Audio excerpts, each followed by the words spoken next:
Hi friends, இன்றைக்கி Pandian store பார்க்குறதுக்கு முன்னாடி சேனலை சப்ஸ்கிரைப் பண்ணிக்கோங்க.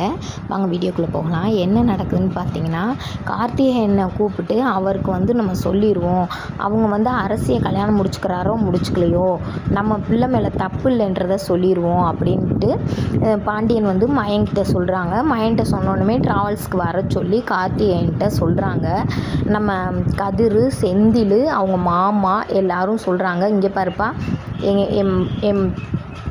என் தங்கச்சி கல்யாணமெல்லாம் முடிக்கலை.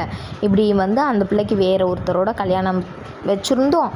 அவங்க இவன் கடத்திட்டு போய் என் தங்கச்சி நல்லா இருக்கக்கூடாதுன்னு சொல்லி கல்யாணத்தை நடக்க விடாமல் பண்ணிட்டான்.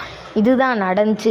அதை நாங்கள் நாளே உன்னை கூப்பிட்டோம், உனக்கு நினைவு இருக்கான்னு தெரியலை, வந்தேல உன்ட்ட நான் சொல்கிறேன்னு பேசுகிறதுக்காண்டி தான் வர சொன்னேன். நீ பேசிக்கிட்டு இருக்கையில் ஏதோ அவசர வேலை இருக்குன்னு போயிட்ட அப்படின்னா. ஆமாங்க சார், ஆமாம் அன்றைக்கி நான் நின்று கேட்டிருந்தா இன்றைக்கி நான் எங்கள் அம்மா உங்களுக்கு புரிய வச்சு நேரம் எனக்கும் அரசிக்கு நிச்சயம் நடந்திருக்குமோ. ஆனால் என்ன தான் இருந்தாலும் வெளியில் கேட்குறவங்களுக்கு எல்லாத்துக்குமே எனக்கு ரெண்டாவது கல்யாணம் அரசிக்கு ரெண்டாவது கல்யாணம்னு சொல்லுவாங்களோ, எனக்கு ரொம்ப மனசு சங்கட்டமாக இருக்குது. அரசி ரொம்ப கவலையில இருப்பாங்க அப்படின்னு சொல்கிறாரு. சொல்லிவிட்டு நான் எங்கள் அம்மா அப்பாட்ட போய் சொல்கிறேன், ஏன்னா அவங்களுக்கு புரிஞ்சுக்கிறாங்களா என்னான்னு தெரில, நான் புரிஞ்சுட்டு உங்களுக்கு என்னன்றதை சொல்கிறேன் அப்படின்னு சொல்கிறாரு.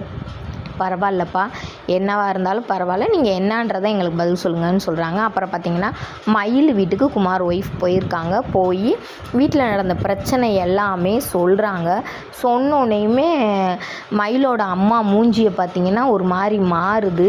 ஏன்னு அப்படின்னு கேட்டால், சரவண மாமா எங்கள் வீட்டுக்காரை போட்டு அடின்னு அடிச்சு விட்டாருமா அப்படின்னு கொடி சொல்ல விட்டியும், இவன் என்ன நம்ம பிள்ளைய அடிக்கிறது, நம்ம மருமையனை அடிக்கிறதுன்னு தலையும் புரியாமல் வாழும் புரியாமல் நாளைக்கு போய் சரவணன்ட்ட சண்டை போடுவாங்கன்னு நினைக்கிறேன். நாடகம் முடிஞ்சு.